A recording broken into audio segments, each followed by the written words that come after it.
দেশের বিভিন্ন স্থানে ঢালাও মামলা নিয়ে সরকার বিব্রত বলে মন্তব্য করেছেন আইন উপদেষ্টা অধ্যাপক আসিফ নজরুল। মঙ্গলবার বিকেলে বিচার বিভাগ সংস্কার কমিশনের সঙ্গে বৈঠক শেষে তিনি বলেন, এই পরিস্থিতি মোকাবেলায় কমিশনের পরামর্শ চেয়েছেন তিনি। রেজন ফয়েজের রিপোর্ট। মঙ্গলবার বিকালে আইন ও বিচার প্রশিক্ষণ ইনস্টিটিউটে বিচার বিভাগ সংস্কার কমিশনের সঙ্গে বৈঠক করতে আসেন আইন উপদেষ্টা অধ্যাপক আসিফ নজরুল। বৈঠক শেষে বিচার বিভাগ সংস্কার কমিশনের কাজের অগ্রগতির প্রশংসা করেন আইন উপদেষ্টা। ওনারা যেরকম একটা বিচার বিভাগের প্রতিষ্ঠার লক্ষ্যে কাজ করছেন বা স্বপ্ন দেখছেন, এটা যদি সত্যি করা যেত তাহলে সম্ভবত আমাদের বিচার অঙ্গনে সমস্যা যা আছে সেগুলি আর থাকতো না কখনো। এবং আমাদের এখানে আইনের শাসন, মানবাধিকার, মানুষের অধিকার অনেক বেশি সুশক্ত হতো। তো ওনাদের কিছু সমস্যার কথা বলেছেন, আমরা ওনাদেরকে যথেষ্ট সাপোর্ট দিতে পারছি না, বিশেষ করে লজিস্টিক সাপোর্টের প্রবলেম আছে, এবং এগুলি সত্ত্বেও ওনারা এত কষ্ট করে কাজ করছেন, এই জন্য কৃতজ্ঞতা জানিয়েছি।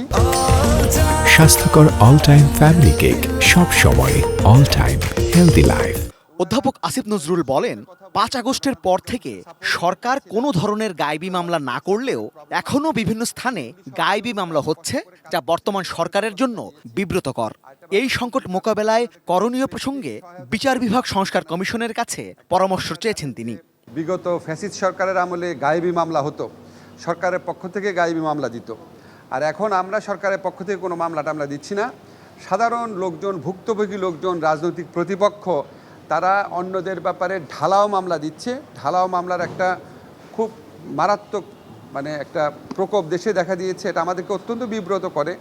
আমরা অনেক ধরনের আইনি সংস্কারের কথা ভাবছি, আইনি পদক্ষেপ নেওয়ার কথা ভাবছি।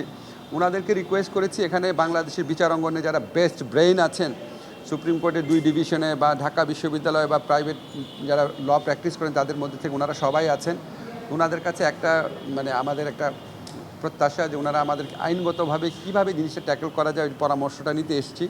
এ সময় বিচার বিভাগ সংস্কার কমিশনের এক সদস্য জানান, কিছুদিনের মধ্যেই কমিশনের প্রস্তাব সরকারের কাছে জমা দেওয়া হবে।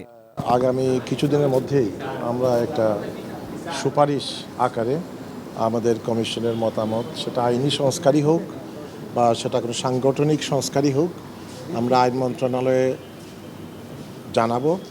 রেজন ফয়েজ, এটি নিউজ, ঢাকা।